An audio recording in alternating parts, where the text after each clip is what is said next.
ดำเนินรายการโดยพระธรรมกิติเมธีผู้ช่วยเจ้าวาดวัดราชาธิวาสวรวิหาร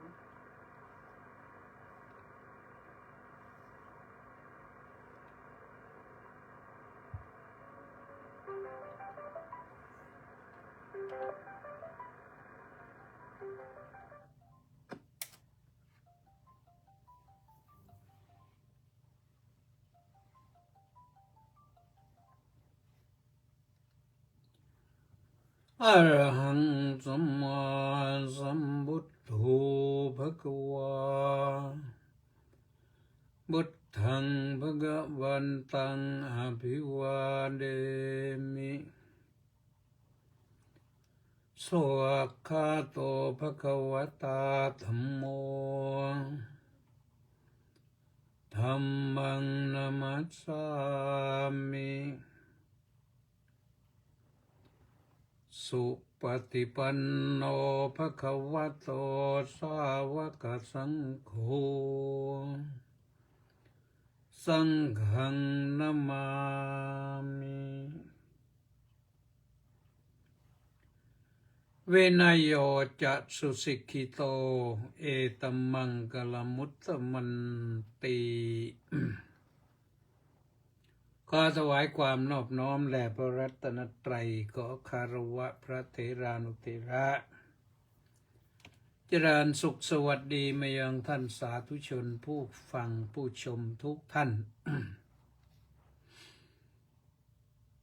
วันพุธที่14 มกราคมพระพุทธศักราช 2569 แรมเท่าไหร่แล้ววันนี้แรม11 ค่ำเดือนยี่ก็เวลา 21:07 นาทีก็มาติดตามสดับรับฟังและรับชมรายการพุทธานุภาพกันวันนี้อัญเชิญบทพระบาลีในมังคลัตถคาถา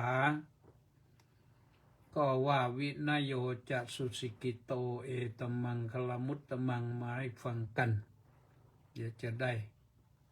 สาธยายต่อไปแต่ก่อนอื่นนั้นก็ต้องขออนุโมทนากับมกโคนาและ FC อีก658 คนออนไลน์เข้ามาตอนเปิดสถานีแล้วก็อนุโมทนากับคุณโยมแม่ชีมณีแสงจันทร์นะร่วมกองบุญหนุนกองธรรมมา 1,000 บาทเมื่อเวลา 15:31 นาทีวันเนี้ยนะโอนมาเรียบร้อยผู้โอนก็คือสศินาสัมมาวอะไรนี่แหละนะเป็นภาษาอังกฤษ SASINA SUMMAW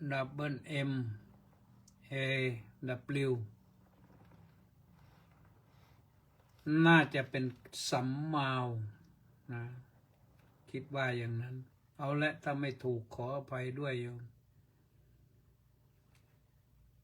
มชื่อเฉพาะนะก็พอสะกดภาษาอังกฤษมานี่ก็อาจจะตรงบ้างไม่ตรงบ้างแต่ที่แน่ๆก็คือโยมแม่ชีมณีแสงจันทร์เป็นผู้รับรู้รับทราบมาแล้วนะโอนผ่านธนาคารกรุงศรีมาขออนุโมทนาญาติโยมสาธุชนทั้งหลายติดตามฟังแล้วก็แชร์ด้วยกดไลค์กดแชร์ไปเยอะๆไปเรื่อยๆทุกคนที่ฟังแล้วไม่แชร์ก็ไลค์ ไม่ไลค์ก็แชร์หรือทั้งไลค์ทั้งแชร์ยิ่งดีนะนี่คุณโยมแม่ชีมณีแสงจันทร์บอกแล้ววันนี้โยมทำบุญหนุนกองธรรม1,000 บาทเจ้าค่าเนี่ยว่าไปแล้วเมื่อตะกี้นี่นะอนุโมทนาสาธุสาธุสาธุเป็นเรื่องที่ต้องอยู่กันไปนะรายการอยู่ได้ก็โยมก็ได้บุญทำเท่าที่ทำได้โยมทำได้ทุกท่านทุกคนไม่มีทำหรือไม่ได้ทำก็ไม่เป็นไรนะก็ไม่เป็นไรก็คือฟังไปฟังและแชร์ด้วยอันนี้ได้บุญเลยแชร์ไปให้เพื่อนให้ญาติสนิทมิตรสหายได้ฟังธรรมะกันวันนี้ล่ะยกพระบาลีนั้นก็ว่าวินยโยจะสุสิกขิโตเอตัมมังกัลมุตตมังวินัยที่บุคคลศึกษาดีแล้วหรือบุคคลผู้มีวินัยศึกษาดีแล้วย่อมเป็นมงคลอันสูงสุดเอตัมมังกัลมุตตมังมงคลก็คือทางแห่งความเจริญนะทางแห่งความเจริญคนที่มีวินัยดีนี่คนเจริญนะเราจะเห็นว่าเด็กนักเรียนเนี่ยนะเด็กนักเรียนที่มีวินัยดีนี่เขาเรียบร้อยเวลาเรียนเขาก็เรียนมาไม่ให้ขาดไม่ให้สายเสร็จแล้วก็รีบกลับบ้านไปดูแลพ่อดูแลแม่ดูแลบ้านดูแลคุณปู่คุณย่าคุณตาคุณยายนักเรียนดีนี่น่ารักนะก็มีอยู่ไม่บ่อยนักแต่ว่านะนักเรียนที่อัตคัดขัดสนผู้ปกครองและไปพลอยวัดอยู่กับหลวงตาขยันจัดการให้หลวงตาเสร็จแล้วก็ไปโรงเรียนพอถึงเวลาเพลก็รีบกลับมาถวายเพลในหลวงตาอีกอยู่กันอย่างนั้นนะโรงเรียนไม่ไกลก็วิ่งไปวิ่งมาได้ปรากฏว่าทำไปยังไม่บางทีก็ยังไม่จบม.เลยตาวิเศษเห็นตาวิเศษเห็นนี่เขาเห็นความเรียบร้อยพอเขาเห็นความเรียบร้อยนี่เขาซักซ้ายไล่เลียงไต่ถามปรากฏว่าเขาก็ช่วยอุปถัมภ์บำรุงอีกสมัยนี้นี่มีพิเศษอีกถ้าเขาเอาไปลงข่าวลงอะไรต่างๆเมื่อก่อนแต่นี้ก็ลงหนังสือพิมพ์รายวันนะแต่เดี๋ยวนี้ไม่ต้องหนังสือพิมพ์รายวันแล้วก็มีอินฟลูเอนเซอร์เชียร์ปั๊บเดียวเท่านั้นแหละได้เงินเรียบร้อยนะเป็นล้านเลยคนที่มีน้ำใจยังมีอยู่เยอะนะในสังคมไทยเราเนี่ยมีความสังคมไทยเราเข้มแข็งเพราะนักเรียนเราเด็กของเรามีวินัยดีนะโรงเรียนก็เจริญก้าวหน้าพ่อแม่ก็พลอยได้หน้าได้ตาถ้าเป็นระดับนักศึกษาที่ไม่มีวินัยนี่ไม่น่าดูเลยนะโยมนะไปสถานศึกษาเนี่ยพกอาวุธไปเต็มเลยบางทีเนี่ยสูบบุหรี่กันสนุกเลยไป เที่ยวไล่ตีไล่ทำร้ายเพื่อนมองหน้ามันก็ไม่ได้เจตนามองหน้าหาร้ายหาเรื่องอะไรละแต่ว่าเพื่อนเดินเงยหน้าไม่ได้ อย่างนี้ก็เป็นเรื่องที่มีปัญหากันอยู่แล้วแต่นี่ดีขึ้นเยอะนะก็ดีขึ้นเยอะเนี่ยโดยเฉพาะอย่างยิ่งเด็กอาชีวะเนี่ยเด็กมันไม่สัมมาอาชีวะมีแค่อาชีวะนะก็เลยว่ากันไปเยอะเลยตอนนี้เด็กสัมมาอาชีวะแล้วนานๆจะได้เห็นได้ยินสักทีหนึ่งว่าเด็กอาชีวะทะเลาะกันอย่างนั้นอย่างนี้เมื่อก่อนมันรายวันนะเราลองนึกภาพดูว่าถ้าว่าเด็กของเราอยู่อย่างนั้นใช้ชีวิตอยู่อย่างนั้นทำเรื่องไม่รู้อะไรต่ออะไรเนี่ยสังคมเราจะอยู่ยังไงเราผลิตบุคลากรผลิตทรัพยากรบุคคลขึ้นมาเนี่ยมีแต่คนชอบหาเรื่องเพื่อนอย่างนี้เกกมะเรเกเรงานการไม่ทำเรียนก็ไม่เรียนแต่ว่าอยากจะจบนี่อย่างเนี้ยไม่มีความรู้จบไปก็บางครั้งบางทีครูก็เก็บไว้ไม่ไหวก็ปล่อยให้จบไปแล้วก็ไปทำงานอะไรไม่ได้งานก็เสียหาย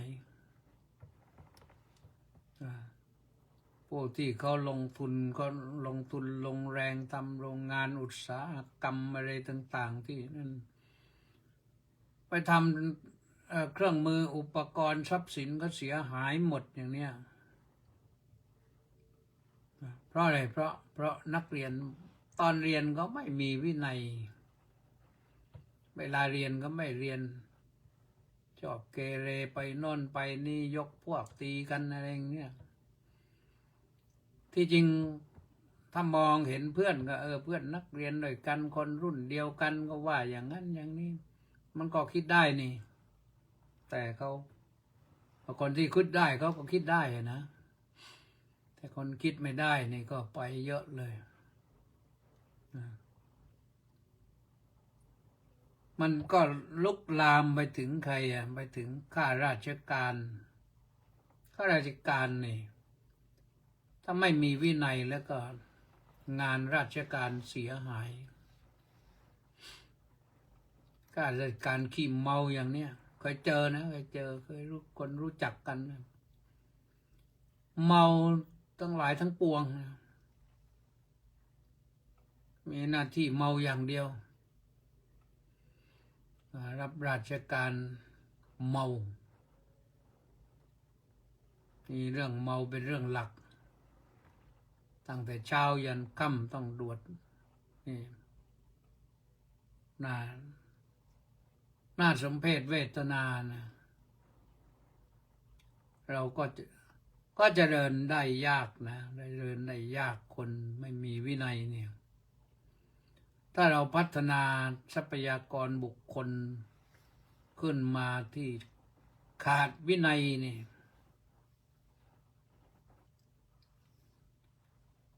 เราก็เจริญยากสำหรับท่านที่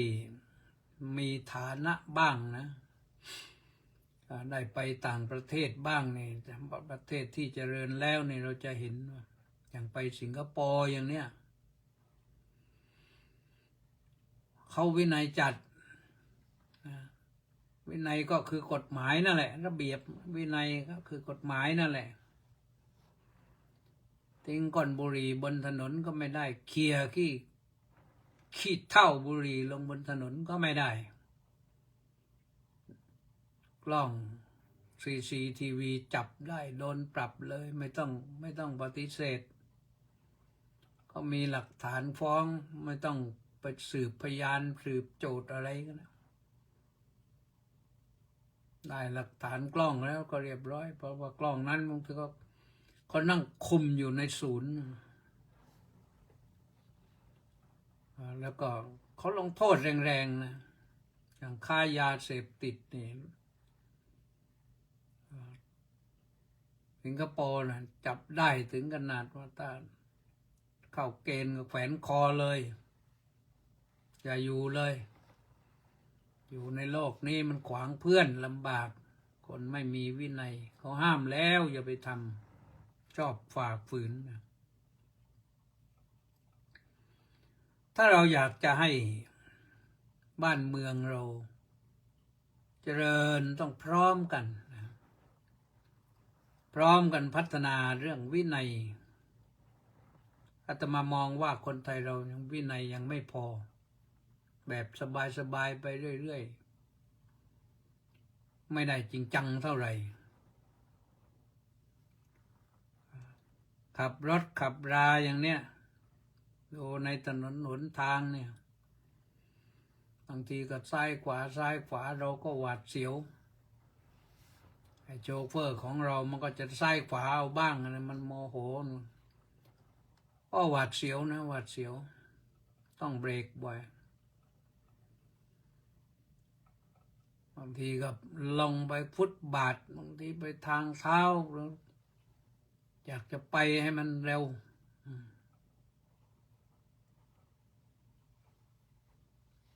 ก็น่ากลัวนะน่ากลัว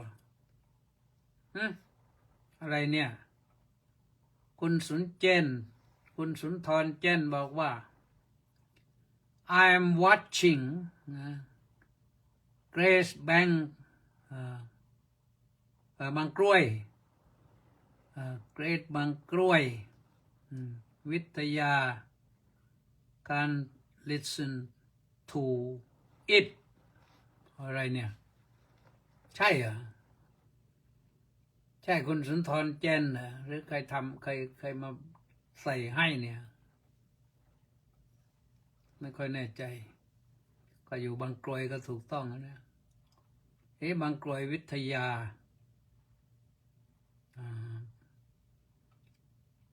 เราไม่สามารถดูได้ใช่เหรอน่าจะมันเรื่องนี้มันไปทั่วโลกนี่บางกลวยไม่สามารถดูได้ไงเอาก็ว่ากันไปนะถ้าเราเป็นคนขับรถใหญ่รถเล็กคนไม่มีวินัยขับรถน้ำหนักเกินก็ถนนพังแล้วบ้านเรานี่เขาก็ให้เท่าไหร่เดี๋ยวนี้ก็สร้างถนนรับน้ำหนักได้40 ตันหรือเท่าไหร่50 ตันแต่ที่เขาบรรทุกไปมันไม่ใช่มันกว่า50 ตันเข้าไปอีกแต่ไม่เท่าไหร่ถนนมันก็พังแล้วคนขับก็หน้าที่ขับอย่างเดียวแล้วขับไปก็ไม่ได้อินังขังขอบอะไรไปเรื่อยแล้วก็เวลาขับไปแต่รถใหญ่ๆนี่นะเวลาเรานั่งรถไปต่างจังหวัดเนี่ยก็บอกว่าให้รถใหญ่ชิดซ้ายรถช้าชิดซ้ายไม่แล้วเขาชิดขวาเป็นแถวผลสุดท้ายรถที่จะไปมันได้ไกลๆก็ต้องชิดซ้ายขึ้นฟุตบาทไปอีกปีนทางเท้าไปเพื่อแซงให้พ้นก็มีอยู่อย่างนี้มันถนนกว้างพอแล้วจริงๆนะแต่ว่ามันทำให้เห็นว่ามันไม่เจริญวินัยคืออะไรวินัยก็คือสิ่งที่ระเบียบที่นำบุคคลไปให้เป็นผู้วิเศษขึ้นขจัดความน่าเกลียดเสียได้นำไปให้วิเศษขึ้นให้มันดีกว่าเดิมทีนี้พระพุทธเจ้าบอกว่าสุสิกขิโตสุสิกขิโตเนี่ยอันบุคคลศึกษาดีแล้ว อันบุคคลศึกษาดีแล้วศึกษาอย่างนี้ไม่ได้หมายความว่าไปฟังมาแล้วก็จบกัน ต้องเรียนรู้ให้เข้าใจปฏิบัติได้สำคัญก็คือปฏิบัติได้ตามเกณฑ์มาตรฐานถึงจะไปกันราบรื่นได้ บ้านเมืองจะเจริญได้เนี่ยอาตมาคุยหม้อได้นะไปสิงคโปร์มาแล้ว แล้วก็ญี่ปุ่นก็ไปมาแล้วปักกิ่งก็ไปมาแล้วออสเตรเลียก็ไปดูมาแล้วนิวซีแลนด์ก็ไปดูมาแล้วเยอรมนีก็ไปดูมาแล้วเบลเยียมก็ไปดูมาแล้วเขาเยี่ยมจริงๆนะไปดูเด็กยืนฉี่อยู่เขาเล่าให้ฟังว่าเด็กคนนั้นน่ะเขาไปฉี่ใส่ระเบิดแล้วทำให้ระเบิดมันไม่ทำงานทำให้คนรอดตายกันเลยเขาสร้างอนุสาวรีย์ไว้ให้เด็กคนนั้นนะก็ว่ากันไปนี่อันนี้ท่านกำพลผู้มณีก็บอกว่ากราบนมัสการในวันพุธที่14 มค. 2569นี้มาด้วยความเคารพอย่างสูงครับผมสาธุนะทำยังไงโยมทำยังไงอาตมานี่ใครถามว่าทำยังไงให้คนมีในหมู่บ้านต้องบอกให้พรรคการเมืองไฮไลท์ด้วยว่าต้องส่งเสริมคนให้มีวินัยดีถ้านักการเมืองไม่ทำนักการเมืองไปเที่ยวนักเลงอยู่แล้วก็คนมันจะมีวินัยได้อย่างไรต้นแบบไม่มีเพราะฉะนั้นนักบริหารเนี่ยต้องมีวินัยถามว่าเดี๋ยวนี้ไม่มีเลยมีนักบริหารที่มีวินัยดีก็มีพูดวินัยนี่ก็ท่านทั้งหลายก็อาจจะนึกว่าต้องวินัยพระแต่ไม่ใช่ระเบียบกฎเกณฑ์กติกากฎหมายอะไรต่างๆขององค์กรของสังคมที่เขาบัญญัติไว้นั่นแหละคือวินัยทุกอย่างเป็นวินัยคือเป็นระเบียบที่จัดไว้ให้คนปฏิบัติเพื่อความเรียบร้อยเพื่อเรียบร้อยของสังคมให้สังคมเรียบร้อยอยู่กันอย่างมีความสุขไม่แข่งแย่งกันไม่ทะเลาะเบาะแว้งกันไม่เบียดเบียนกันไม่ฆ่ากันก็เพราะมีวินัยไม่ลักกันก็เพราะมีวินัยไม่คดโกงก็เพราะมีวินัยไม่ทุจริตคอร์รัปชันก็เพราะมีวินัยดีไม่มาประพฤติมากในทางกามก็ถือว่ามีวินัยไม่พูดเรื่องไร้สาระไม่พูดให้เกิดความเสียหายพูดเท็จก็มีวินัยที่สำคัญที่สุดก็คือมีวินัยให้ตัวเองตรงที่ตัดใจให้เด็ดขาดไม่เสพสิ่งมึนเมาให้โทษไม่ดื่มเหล้าไม่มันเมาที่จริงดื่มเหล้าเนี่ยถ้าดื่มพอเป็นกระสายเป็นอาหารนะมันไม่ได้ผิดอะไรนะแต่ที่ผิดเนี่ยเป็นเพราะเมาแล้วมันลืมตัว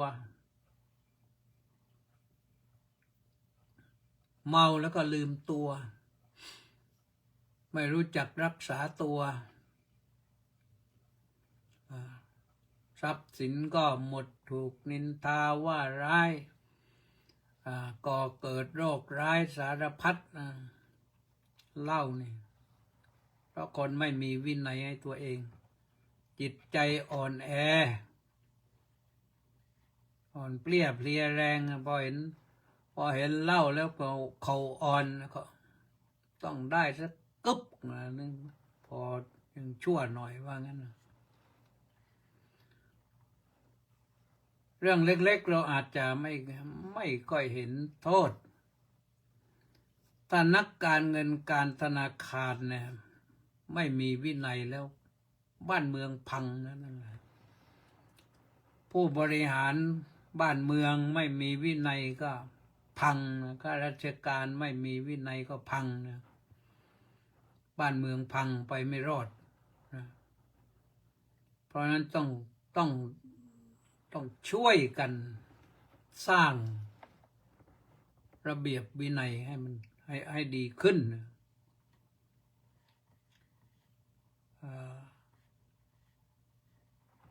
พระภิกษุสามเณรไม่มีวินัยนี่กลายเป็นพระเลวนะพระพุทธเจ้าบอกว่าโมฆะบุรุษ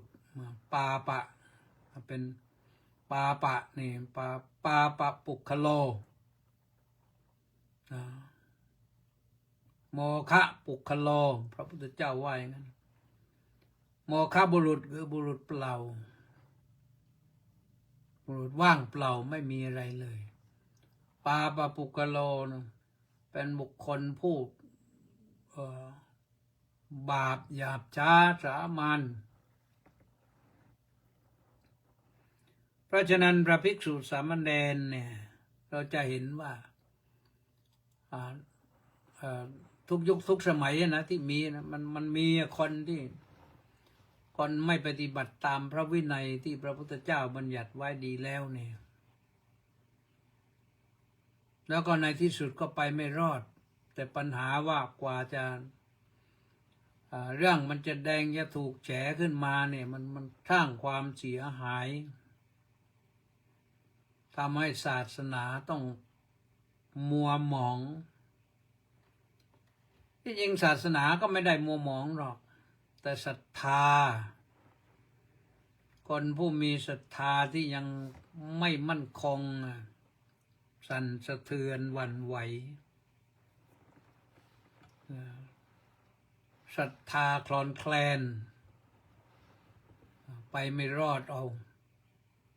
บางคนถึงกับประกาศเลิกนับถือพระศาสนาเลยนี่ก็น่าห่วงนะที่จริงมันการประกาศเลิกนั้นมันก็ไม่ได้ถูกหรอกนะไม่ได้ถูกต้องอะไรหรอกเพราะว่าศาสนาที่ส่วนที่ดียังมีอีกเยอะพระพุทธเจ้าก็ดีแท้ๆพระธรรมก็ดีแท้ๆแต่พระสงฆ์นี่แหละที่มีดีไม่แท้บ้างแต่พระสงฆ์ดีแท้ก็มีเยอะนะท่านรักศีลเคารพศีลมีศีลเป็นสรณะมีศีลเป็นที่พึ่งซึ่งก็มีอยู่ในจำนวนพระภิกษุสงฆ์ในประเทศไทยเนี่ยยังมีอีกเยอะนะมากกว่า300,000 รูปที่ประพฤติดีปฏิบัติชอบอยู่เนี่ยตามพระวินัยเนี่ยแต่ไปเจอก็สักรูป2 รูป3 รูปก็ปรากฏว่าไม่เอาแล้วคือไม่ค่อยศรัทธาอยู่แล้วนะไม่ค่อยศรัทธาอยู่แล้วพอเจอกันอย่างนั้นไปเลยไอ้คนที่จริงแล้วคนที่อยู่เฉยๆก็ได้นะว่ากันจริงๆแล้วนะเราอยู่กันมาตั้งนานนะมาอยู่กันมาตั้งนานเมื่อก่อนก็พระน้อยมากนะในสมัยอาตมาภาพเด็กๆอยู่เนี่ยพระยังน้อยมากนอนจะได้เห็นพระภิกษุไปบิณฑบาตครั้งหนึ่งแทบจะไม่ได้เห็นเลยในตอนเด็กเนี่ยมีพระรูปหนึ่ง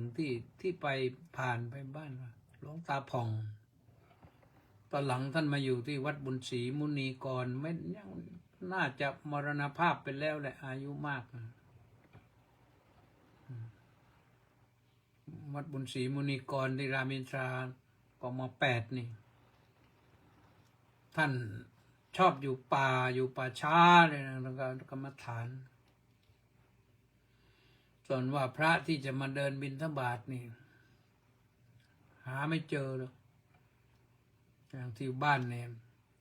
ไปวัดย่าก็ไกลแล้วก็มีพระอยู่สักรูปสองรูปไปวัดแจ้งก็ไกลกว่าอีกวัดแจ้งเนี่ยวัดที่บ้านญาติฝ่ายแม่อยู่เต็มบ้านขวางไปวัดกำแพงถมก็ไกลอีกกำแพงถมนี่กำแพงปฐมคือเมื่อก่อนเมืองมันอยู่เขตนั้นคงจะเป็นเพราะโรคระบาดโรคหาโรคอาหิวาอะไรต่างๆคนก็อพยพหลบลี้หนีไปอยู่เขตเมืองนครศรีธรรมราชปัจจุบันนะเพราะฉะนั้นบนเนินทรายสายนี้นี่จะมีวัดร้างอยู่หลายวัดบางวัดเขาก็หาเจอบางวัดก็หาไม่เจอสำนักพุทธไปค้นหาอยู่เจอบ้างไม่เจอบ้างมันหายไปนานแล้วนะบางวัดนั่นก็ญาติโยมก็เข้าไปทำมาหากินจับจองเป็นเจ้าของไปเรียบร้อยแล้วบางวัดก็มีโยมไปจับจองขุดทรายขายหมดแล้วนะนี่อยู่วัดหนึ่งก็เรียกวัดสระบัวมีสระใหญ่โยมพ่อเล่าให้ฟังว่าเมื่อก่อนเนี่ยสระนี้เนี่ยเขามีสะพานและมีหอระฆังอยู่กลางสระก็หอคล้องก็มีเสียงคล้องพอถึงวันพระใหญ่ก็ได้ยินเสียงคนเคาะคล้องกลางดึกนะได้ยินเสียงคล้องดังขึ้นบางคนที่ไม่รู้ว่านี่วันพระก็ได้รู้ว่าถึงวันพระแล้ว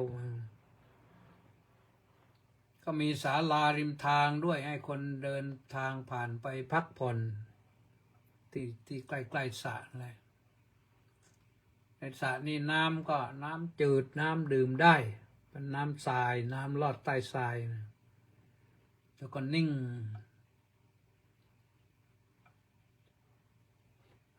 วัดเหล่านั้นหายไปหมดแล้วถึงไม่มีเจ้าของก็เป็นที่เปล่าๆเป็นหลุมเป็นบ่อไปหมดแล้วเพราะฉะนั้นเนี่ยคนสมัยก่อนเขาก็อยู่กันมาได้คนสมัยนี้มีช่องทางอะไรเยอะขึ้นหูตาสว่างขึ้นแล้วก็พอสว่างก็เห็นโดยเฉพาะปัจจุบันเนี่ยเห็นนักท่องเที่ยวเขามาเนี่ยเขาแบบสบายแบบเบิร์ดนะโยมสบายเบิร์ดอันนี้ดูเขาไม่มีกรอบไม่มีแนวอะไรเลยหรือว่าเขามีกรอบแนวว่าไปตามของเขาเราเห็นก็ชักจะเอาด้วยแล้วก็คิดว่าคนไม่ต้องมีศาสนาก็ได้นะไม่มีศาสนาก็อยู่ได้รับรองเลยว่าอยู่ได้ไม่มีศาสนานี่อยู่ได้แต่คนไม่มีศาสนานะแม้ในปัจจุบันเนี่ยนะเวลายามทุกข์แล้วก็หาที่พึ่งไม่ได้ยามทุกข์ก็หาที่พึ่งไม่ได้พึ่งพ่อพึ่งแม่ก็ไม่ได้ที่ทุกข์หนักเวลาเจ็บป่วยจะตายเนี่ยใครมาช่วยไม่ได้หรอกนอกจากศาสนา นอกจากคำสอนของพระพุทธเจ้าเนี่ยคำสอนของพระพุทธเจ้านั้นแม้แต่ไม่ได้ปฏิบัติอะไรเลยเพียงแต่เอาหนังสือสวดมนต์ไปอ่านเนี่ยขอให้อ่านออกเถอะถ้าหนังสืออ่านไม่ได้อ่านไม่รู้เรื่องเอาเทปไปฟังสวดมนต์นอนจะสิ้นแลไม่สิ้นแลนี่ฟังเสียงสวดมนต์ก็ยังเป็นบุญนะส่งใจไปตามกระแสพระพุทธมนต์นะเป็นบุญนะทำให้พ้นจากความทุกข์ยากลำบากได้ตายไปก็ตายอย่างสงบนะเพราะฉะนั้นเราอย่าไปฟังนะอย่าไปฟังได้มันเข้าหูไม่รู้จะทำยังไงแต่คนที่พูดตำหนิติติงศาสนาโดยองค์รวมนั้นมันไม่ถูกต้องพระพุทธเจ้าเนี่ยเป็นผู้บริสุทธิ์ใจ100% plus นะเดี๋ยวนี้ก็ต้องว่า plus นะค้นหาหลักธรรมนี่อย่างเต็มที่เลยสุดท้ายก็ตั้งจิตอธิษฐานว่าไม่ได้ก็ขอตายตรงนี้ครั้นได้มาแล้วนี่ก็ไม่ได้หวงไว้ส่วนตัวเทศ45 ปีแล้วก็ทั้งหลักธรรมคำสอนเนี่ยปรากฏอยู่ในพระไตรปิฎก45 เล่มนะที่จริงแล้วอาตมาภาพเองเชื่อว่ามากกว่านั้น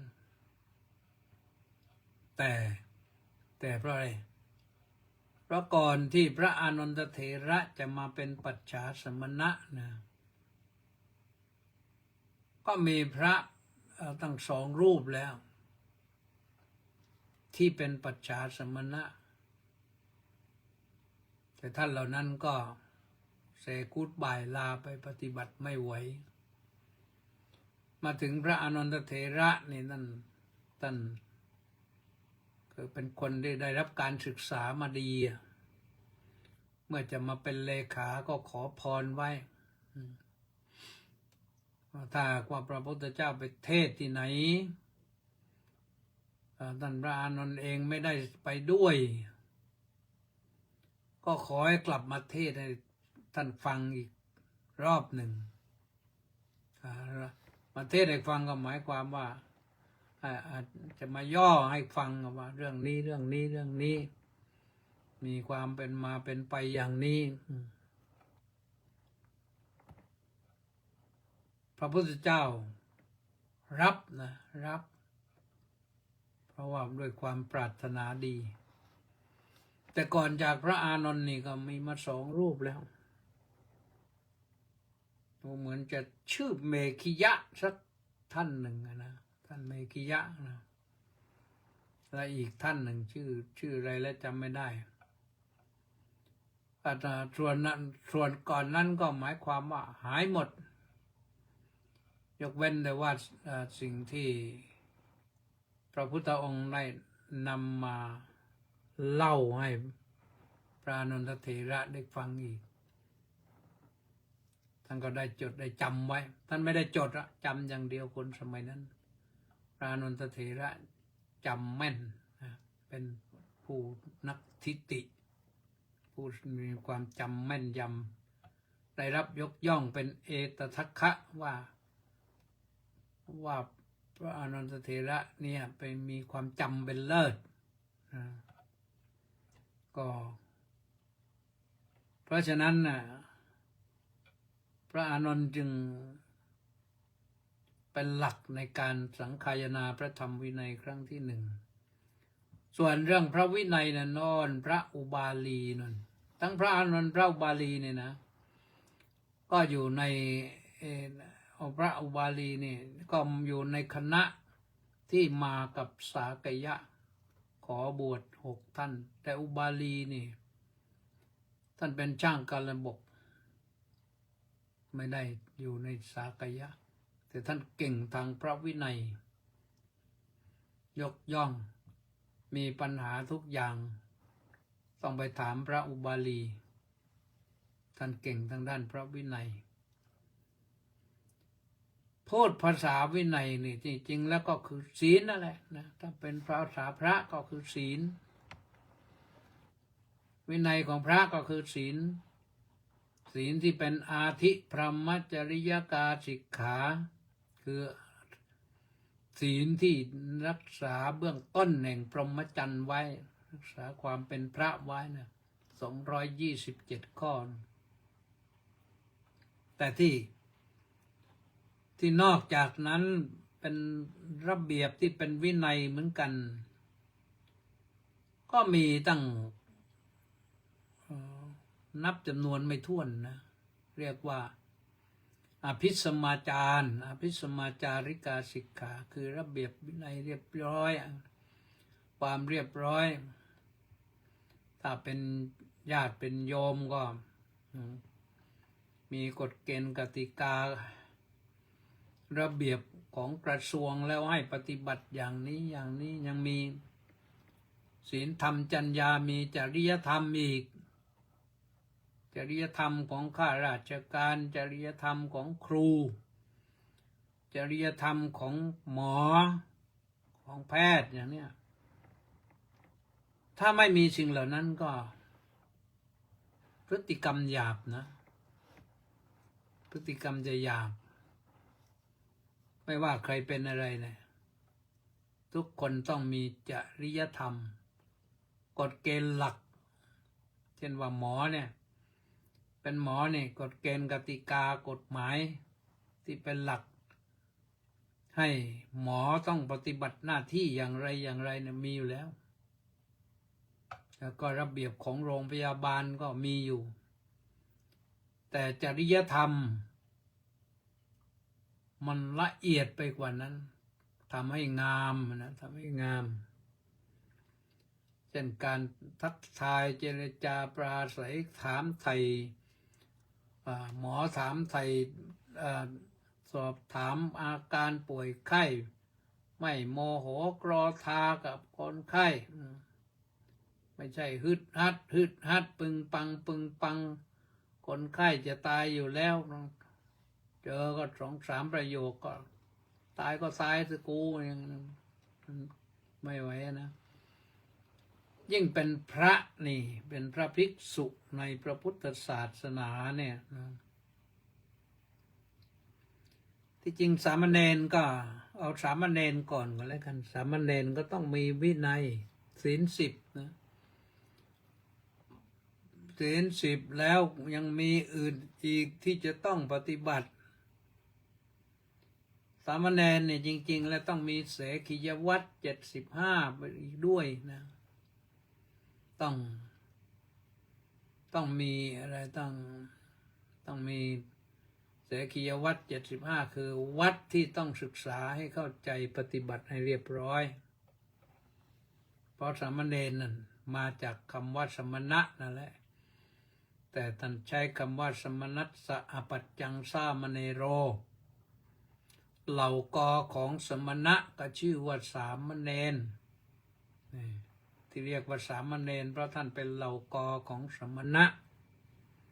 สมณะก็เป็นผู้สงบนะสงบจากบาปธรรมจากสิ่งชั่วร้ายจากสิ่งไม่ดีทั้งหลายเพราะฉะนั้นสามเณรก็ต้องเดินเรียบร้อยต้องห่มจีวรเรียบร้อยนี่เป็นเบื้องต้นนะแต่ศีลสำคัญกันนะไม่ฆ่าสัตว์ไม่ลักทรัพย์ไม่ประพฤติผิดพรหมจรรย์ไม่พูดเท็จไม่ดื่มสุราเมรัยไม่บริโภคอาหารในเวลาวิกาลไม่ไล่ทาไม่มาประดับตกแต่งไม่นอนบนเตียงที่สูงใหญ่ไปในยัดนุ่นแล้วก็ไม่พกพาจตุปัจจัยคือเงินทองไม่พกพาสิ่งเหล่านั้น อันนั้นที่เป็นศีลนะเป็นก็ยังมีข้อที่ต้องศึกษาใน10 ข้อนี้ต้องศึกษาอย่างดีอีกขั้นหนึ่งถ้าเกิดผิดพลาดก็ต้องมีโทษนะโทษที่หนักของสามเณรให้ถึงขั้นต้องขับไล่ให้สึกนะเรียกว่านาสนะอะไรอย่างพุทธัสสะอวันนังภาสติธรรมนัสสะอวันนังภาสติสังคัสสะอวันนังภาสติมิจฉาทิฏฐิโกโหติภิกขุณีดุสโกโหตินะก็ตำหนิติติงพระพุทธเจ้าตำหนิติติงพระธรรมตำหนิติติงพระสงฆ์เป็นมิจฉาทิฏฐิเห็นผิดเป็นเห็นเรื่องอื่นดีกว่าพระรัตนตรัยและข้อสุดท้ายก็คือประทุษร้ายภิกษุณีคำว่าประทุษร้ายอาจจะตบตีหรือว่าอาจจะไปข่มขู่ข่มขืนอะไรก็ไม่รู้แหละนะอย่างนี้ให้นาสนะคำว่านาสนะคือแปลตามศัพท์ก็ว่าให้ฉิบหายให้ฉิบหายไปเลยอย่าให้ยืนอย่าให้เป็นสามเณรสามเณรก็ต้องระวังเหมือนกันนะไม่ใช่ว่าอยู่เล่นๆแล้วก็อยู่ได้สบายสามเณรต้องเป็นสามเณรที่เป็นเหล่ากอสมณะเป็นที่น่ารักน่าเคารพนะสามเณรในพุทธกาลเนี่ยสามเณรบัณฑิตนี่ก็เทศเก่งนะเป็นเทศเก่งมากสามเณรสังกิจจะก็เก่งนะสามเณรอะไรอีกรูปหนึ่งที่ลืมชื่อไปแล้วโยมแม่ในชาติปางก่อนมาเฝ้าลูกเนนอยู่ดีใจมากเลยลูกบวชเนี่ย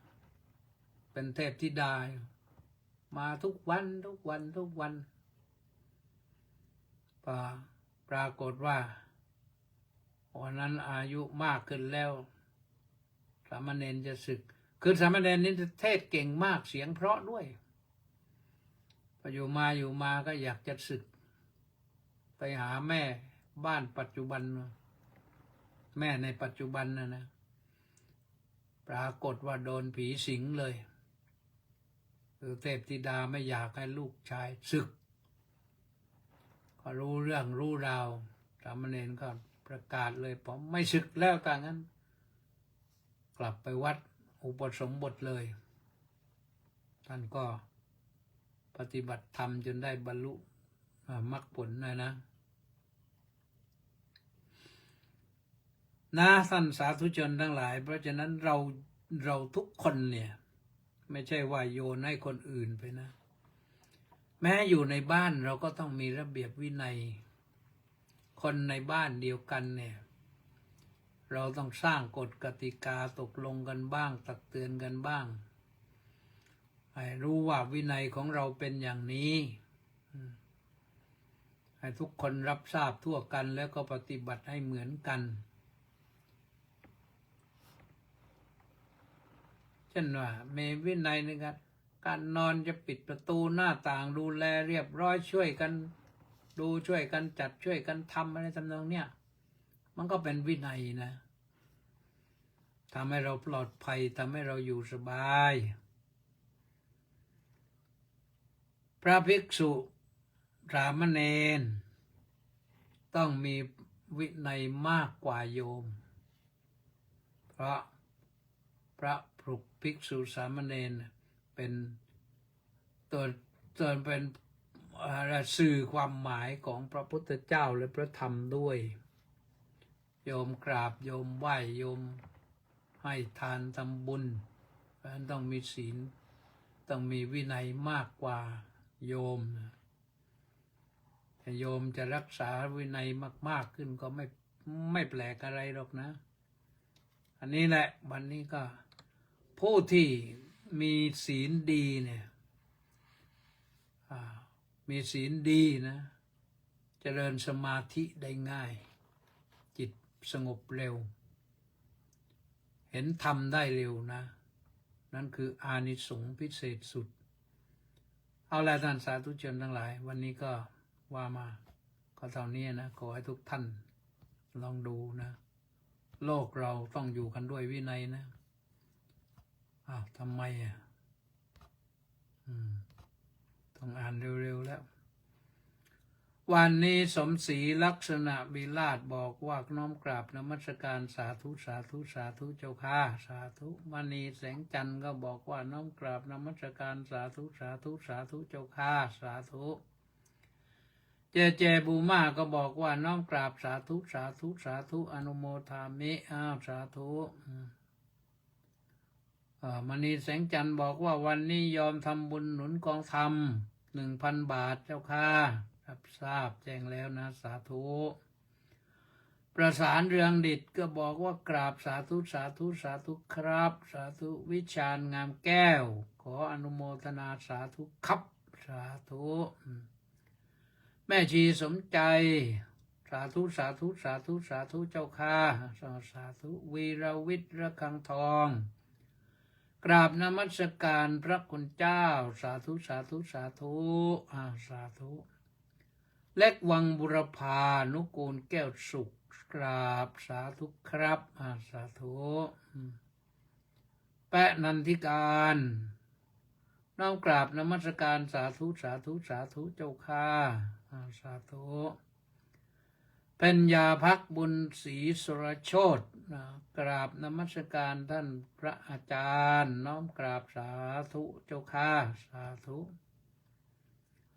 รังสรรค์ทองจ้อยก็บอกว่าน้อมกราบนมัสการถวายความเคารพพระเดชพระคุณท่านเจ้าคุณด้วยความเคารพอย่างสูงครับน้อมกราบนมัสการสาธุสาธุสาธุครับสาธุต้าสิทธิมงคลก็บอกว่านมัสการสาธุครับสาธุ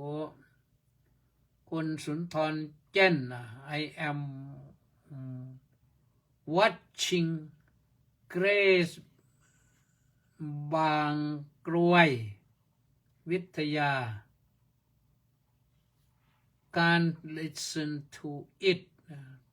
listen to it อะไรนะครับสงสัยจะฟังวิทยุไม่ได้ยินเอาละก็สาธุนะที่แจ้งให้ทราบไพศาลรัตนวงศ์กุลกราบนมัสการครับสาธุมคโคนาโมเมก็บอกว่ากราบนมัสการสาธุสาธุเจ้าค่ะสาธุนี่มาพร้อมกับ FC อีก600 กว่าคนนะสริตปองเทสะบำรุงสาธุครับพระอาจารย์สาธุกำพลผู้มณีกราบนมัสการในวันพุธที่14 มค2569นี้มาด้วยความเคารพอย่างสูงกระป๋อมสาธุหนูปานลักษณะมีลาดน้อมกราบนมัสการสาธุสาธุสาธุเจ้าค่ะอยากได้หนังสือก็เอารถมาขนได้นะมีหนังสืออยู่คุณนูเกศรแย้มสาธุสาธุสาธุแล้วก็ทองใสราชโคตรน้อมกราบนมัสการหลวงพ่อเจ้าคุณขอรับสาธุสาธุสาธุสาธุกิมอินบนท่านก็บอกว่ากราบนมัสการเจ้าค่ะสาธุสาธุสาธุเจ้าค่ะสาธุพระครูภาวนาวรเมธาภิรมวิสาธุสาธุสาธุครับผมสาธุนี่นะก็ได้หมดพอดีนะ